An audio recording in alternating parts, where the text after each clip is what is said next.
Is this cheating? Go. Or at least, B'diavad. yeah. Sometimes you gotta live a b'diavad life. A lot of people live in Chutz La'aretz still.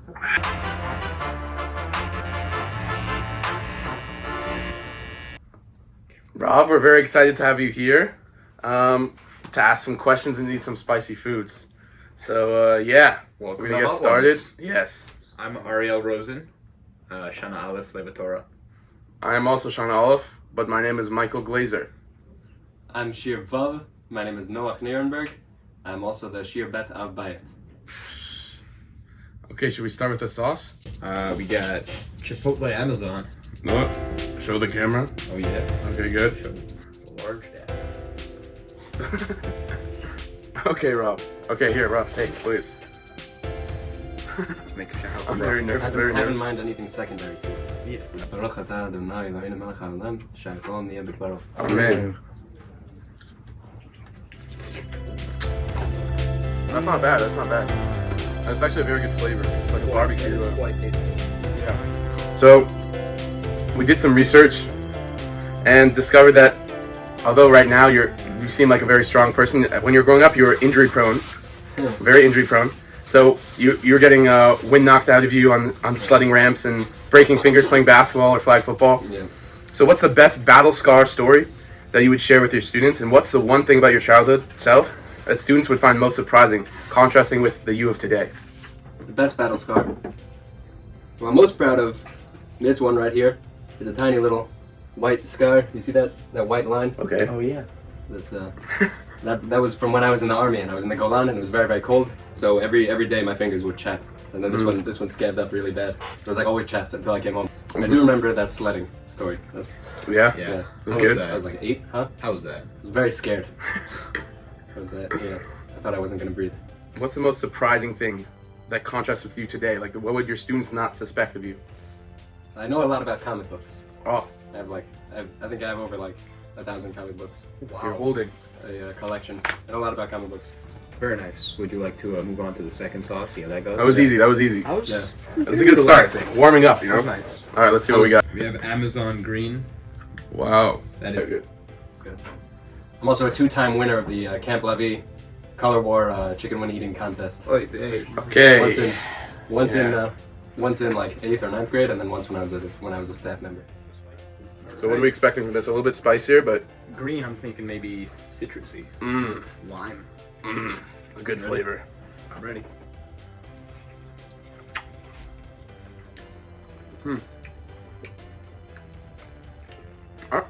It's not bad. Definitely spicy. Yeah, it's definitely there. Yeah, I don't agree, guys. What? You don't like it? Love it. Is it spicy? No, it's fine. All right.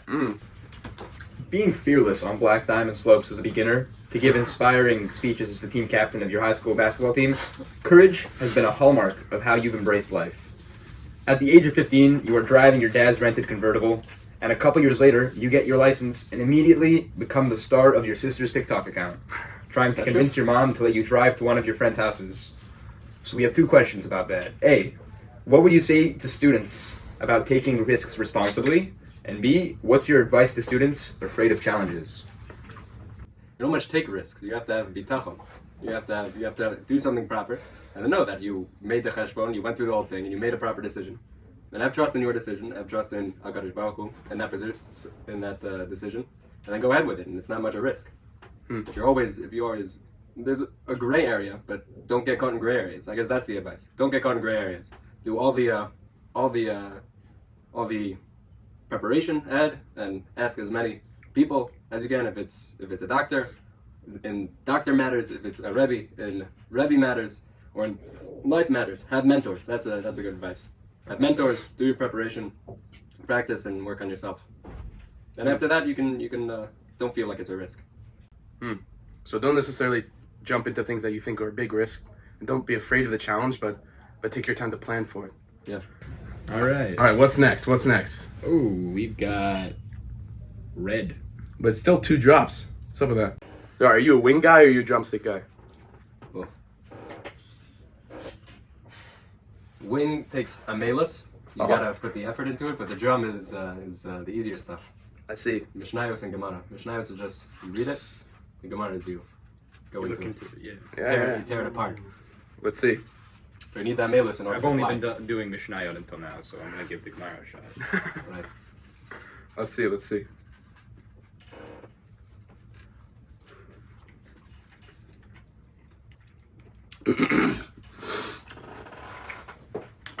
Yeah. I'm definitely feeling that hit a you? little bit. All right, so we're gonna look at some of your wider interests, maybe some musical interests that have ranged from some pretty intense rap in pregame locker rooms to the spiritual tunes of tzvat. Oh, combined with your wild talent for hearing songs and almost immediately being able to play them on piano. My dad says that it's not true. Oh, it's definitely true. It seems fair to say that music holds a significant place in your heart. So if you had to pick one musical artist as the most talented musician you've ever listened to, who would it be? And do you have a go-to song you like to play or listen to for inspiration? Wow, that's a good question. Most talented? It can't be Rav Mo. No, that was yeah. I think maybe Yonah Goodstein. Oh. I don't know if you guys ever heard of him.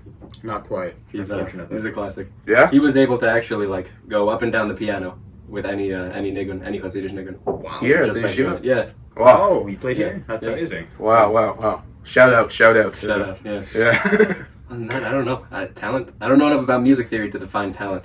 Well, what do you listen to like on like free time? You have like time, you're going on a walk. What are you gonna listen to? What's your go-to? So, yeah. So last night I was on the bus back from Yerushalayim with my wife, and we listened to some of the rabbi's sons from the '60s. Okay. One of the people in that band was Rav Baruch Chait. They did very good, and I like that. Brian Love, I think is his name, of the Beach Boys. Oh, Like okay. that's like really brilliantly put together, Yeah. like orchestrated. So that might be like talent, but I don't know enough about music theory. My go-to for inspiration is other things. Ratzon Hashem. Oh. Spiritual inspiration. Gotta know the Ratzon Hashem. That's Right. my inspiration for most, but inspiration by songs, I don't know. Let's see what's next, huh? Let's give the habanero a shot. All right. This one looks nice. You played basketball for a while growing up? Yeah. I've seen you on the court. You're pretty yeah? you get into it, yeah? You might have beaten me. No, I don't have any skill anymore. The touch is all definitely left, but I can hustle. Oh yeah, I did beat Ariel. Yeah. Oh. That's true. We played one Erev Shabbat. Ready? Shem Shemaim. Ariel, come on. You gotta really get it in there. Yeah, like it's literally, mine's covered. Yeah, mine too. Oh, that was so skillful. Oh boy. It's not that bad. Are you feeling it? A little bit. But I wouldn't show it if I did. not feeling it.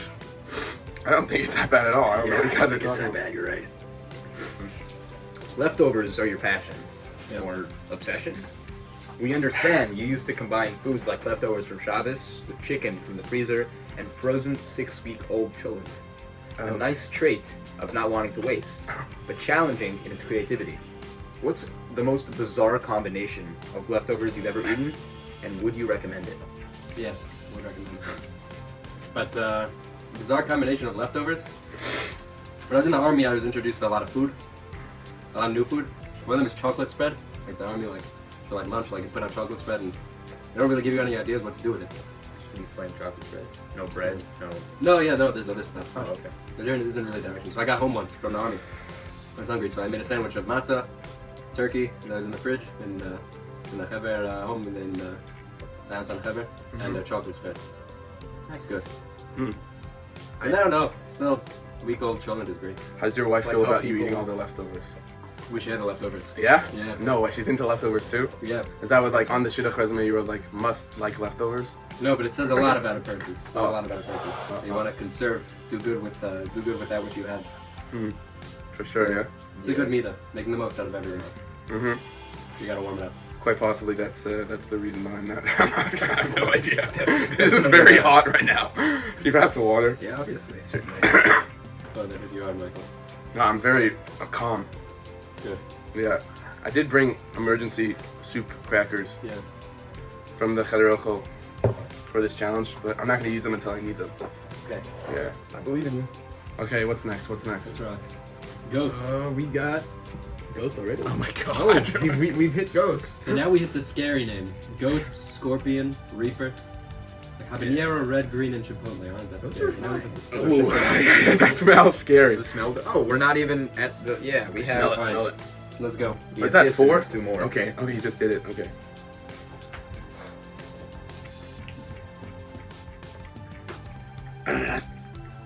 Oh, that's good. Yeah, very good sauce. I feel like it's not. Oh boy, that's enjoyable. Okay. Is the water a bit dieved? Like, should I try to hold back from drinking the water, or is it like, just go ahead and drink the water? You've already drank the water. I know, but I drink. Now I really feel it. No, that stuff is a bit dieved. Yeah, okay. Okay. Okay. 5th question. From learning with the Rosh Yeshiva of the Telsh Yeshiva to visiting 770 in Crown Heights during Hanukkah as a child, to standing on rooftops in The last Sfat, couple of years. yeah, Yeah. leading Kabbalat Shabbat davening, to learning in Shiur with Rav Schachter, your love for Torah and varied Jewish experience is clear. So where did this passion come from? Oh. Where'd it come from? Mm-hmm. So, Rav Schachter, Rav Schachter, on a Q&A that he did once at a kotel, he said, someone asked him a question like, where does your hasmada, for how can a person work in his midah of hasmada, of being able to sit and learn? This is really hot. It's not great. From midah of sit and learn, how do you work on that? So Rav Schachter said, I can't tell you anything. I can't help you with that. That all comes from the parents. Mm-hmm. I told my father this a little while ago, and it applies to my mother as well. Just seeing the way that my parents were machabed rabbanim, honored rabbis. I remember my father is very respectful to rabbanim and different sects of Judaism. Yes. Hasidish, Lithuanian, as some people would want to jump and say either one is right or wrong. My dad is always very respectful. He has friends in the Satmar world that they grew close with, and friends and an appreciation anywhere else. I remember my dad brought me once to shake Rabbi Jonathan Sachs's hand. Wow. He came to the young Israel Woodmere. And, Wow. yeah, but so getting to yeshiva and being exposed to a world of the Chachamim, of Chazal, Mm-hmm. just seeing like these are the words of Rabbi Akiva, and this is what he says. These are the words of Moshe Rabbeinu, and this is what he says. How can I not go along with that and fall in love with the Divrei Chazal and with the words of Chazal? So it comes from that, a passion of wanting to hear the word of God and wanting to understand Hashem. Comes from just recognizing that which is above me, recognizing that which is bigger. The feeling of wanting to understand big things and being able to do that. You know, like I went and am able to learn about Rav Schachter, and he's coming in to yeshiva in a week or two. Wow. And he came to Yeshiva Maishan Aleph, and I fell in love with what he had to say. Like, this is the biggest Rav that anyone ever talks about, and that I've ever been told about. Is that I'm able to sit next to him and ask him questions is a big deal. And Rav Reichman is in our base medrash now. I grew to learn and speak from him. He's also a Talmud of Rav Soloveitchik. It's amazing. Just an affinity to great people, big people. Did we just do the ghost? Yeah, we just did All right, now we've got Scorpion pepper hot sauce. Oh boy, oh boy. Okay. That's a good amount of hot sauce I there. can't even tell if it's just shtick at this point or if you truly enjoy the pain. I feel like I have to match his amount of hot sauce.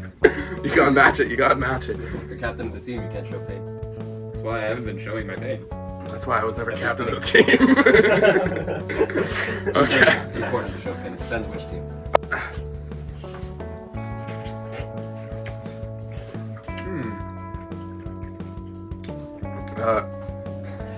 I feel like I need something. Now this is an important question, so they've all been important. This was It's a lock in. Yeah, come on, get it together. Alright, go. October 7th in Israel takes place, and seemingly, without hesitation, you jump on a plane and make your way back to join your friends on the front lines. You come across an American soldier who was coming to Israel to fight for Israel. However, he was in distress over having misplaced his wallet and phone. You take all the money out of your pocket and give it to him. Lend him your cell phone so he could call his wife. From unknown soldiers to local Russian Jews living on hard times, you are always ready to assist the people you come in contact with. What drives your empathy and generosity? And where would you say that really came from?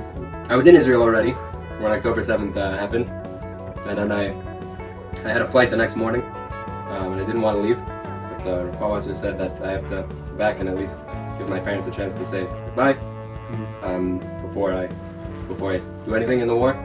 I didn't join the front lines. I was somewhat lost in the system. So it took them a while to call me or figure out what my position was. My unit was shut down. So it took like 10 months into the war until I went to Miluim.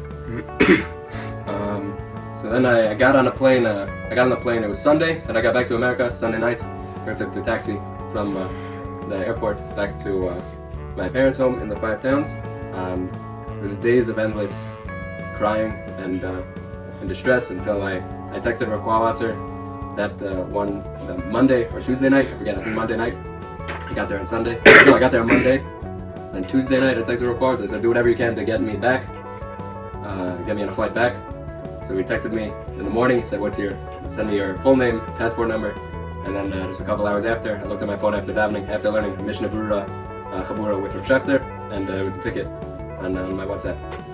So then I came back, and I met this guy who looked clearly lost and distressed, an American guy. And he said, so I asked him what's up. They said I lost my bag. I said, I lost my bag too. So he said I had everything in it. I had my clothing. I had everything. Like I don't know anyone here. So I said okay. So I talked to him a little bit. He said, "What's your story?" He said, "I'm an American Marine, and I was contracted out to go into Gaza, by Israel." And I don't think that's in any of the news. There's a lot of stuff that Israel does that isn't in the news. But until you run into a guy in an airport and he tells you what he's doing, they contracted him out apparently. He said, so I said, "Okay, what's your name?" And he said, "My name is Simcha."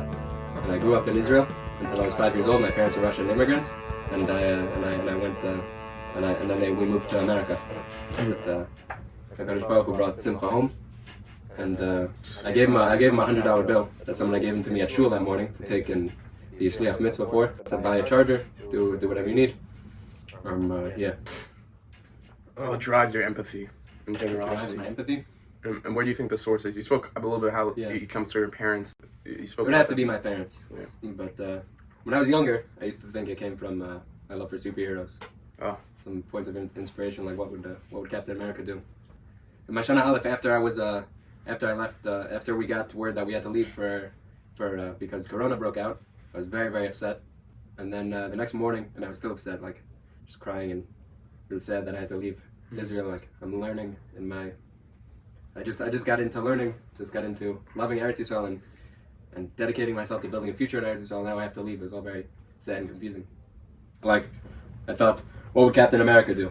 Captain America, he's the leader of the team. He wouldn't sit crying in the corner. No one would be able to see that. The Avengers would fall apart. The whole world would fall apart. So I took my chizuk and said, I gotta pick myself up and go.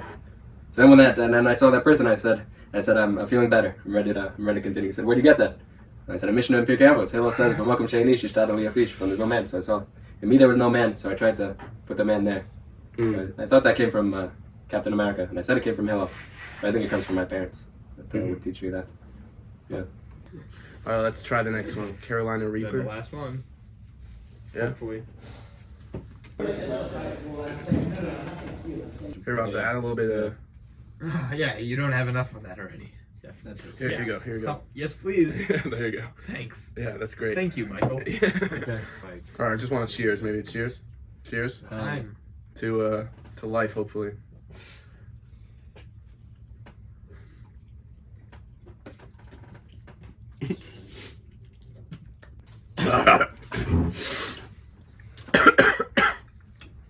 It's actually not spicy at all. I think it's a Very balanced taste. Yeah. I feel like I could walk a tightrope. The rope. oh, the licking of the fingers is not a good idea. Yeah. What was that? It burns. There's another question. Yeah. So, growing up as a Jets fan, Yeah. you probably found yourself in many situations where you needed to comfort those around you. Like right now. But on a more, It's actually so weird. It's actually so bad. on a more serious note, we understand you also had an incredible. Alright, just pause. You wanna those tissues? Oh boy, yeah, No, more than one. You're not one by one. Nothing is helping. It's like every time you breathe out, it hurts. It's not a great feeling. So, growing up as a Jets fan, you probably found yourself in many situations where you needed to comfort those around you. But Oh my god! Oh my god! on a more serious note, we understand you also had an incredibly special ability to comfort your grandmother as you struggled through dementia. Yeah. How do you channel that connection when comforting others in challenging times? And what is the most inspirational and comforting Torah teaching you've come across in your Torah journey? So yeah, I did comfort my grandmother a lot. She was, maybe because she was, as she stopped recognizing people, she really recognized me. More. I was able to do that. How do I channel that? Gave me a really good ability to, is this cheating? Go. Or at least, Yeah, but yeah. Sometimes you gotta live a bidiyavad life. A lot of people live in Chutz La'aretz still. Outside of Eretz Yisrael. I don't really think that helps at all, guys. But gave me the ability to look at people and not exactly built the way I am. Not exactly wired the way other people are. In regards to dealing with themselves and their experiences with the world. It's a very important teaching that not everyone has. Okay, so it was great having you here. Going through this with you. I think it was a great bonding experience. Yep. You spoke Feel bonded. yeah. Maybe we can do this another time. Yeah. Yes, please. And you spoke throughout the interview kind of a lot about some amazing experiences you had. I want to just kind of hear from you, like, for students in 12th grade looking at yeshivas for next year, like, what's your kind of pitch for Lev HaTorah, and what would you say would you recommend for them, and some advice for people in that situation? Teach a Torah's Chesed. Rav Boaz says that he builds the yeshiva on a Torah's Chesed. The ayahs verbatim that are a Torah's Chesed, a giving Torah, a teaching Torah, a loving Torah. So, in order to give and teach and love, you need to be sensitive to people. That's the number one thing. Something my father won't tell you if you called him on the phone and asked him information about me is that he really had an inspiration of me going to yeshiva. I didn't want to go to yeshiva. I wasn't interested in going to yeshiva. I wasn't able to sit and learn. I don't know if I wasn't able to sit and learn. It just didn't interest me. Sitting and learning. I believed in Am Yisrael. I believe that Torah Shabbat is important. Just other people can do it. It's not my thing. Why would I go to yeshiva? But my father at least told me to keep an open mind and go to the yeshiva night. And fine, I kept an open mind. I went to Rav Boaz's pitch, and he just really spoke differently than everyone else. He said there's a place that we want to gear it towards you. We want to make you the best you could be. You know, and I felt from him, and not that he said it. I don't think he said it. He wouldn't say it, but he would let you feel it. That I really felt like he didn't want to put anyone in a box, any Talmud in a box, make them fit into some model, make them wear some kind of specific dress or wear some kind of specific hat or glasses. Just to feel like every guy being themselves, and that really I answered with the last question. That's how the yeshiva and Torah had taught me to look at the whole world, to look at everyone. There are 12 Shvatim. Everyone has their own what to give. So it's definitely worth giving Lev HaTorah consideration. If you feel independent, you feel like you want to be independent, you want to grow and be the best yourself, you could be authentic. Lev HaTorah is a wonderful, diverse, authentic place. Yeah, definitely I would second that. The Lev HaTorah is an amazing place, and definitely if you speak to anyone, it's definitely a part of it's because of your presence here. So I want to thank you for your contribution to the yeshiva and also for coming to talk to us and sitting down through this. So Yeah, really enjoyed it. so we appreciate your time. Yeah, But shkoyach. Hot sauce handshake. There you touch go. your eyes. Yeah. Okay. Thank you very much for listening, and yeah, come to Lev HaTorah.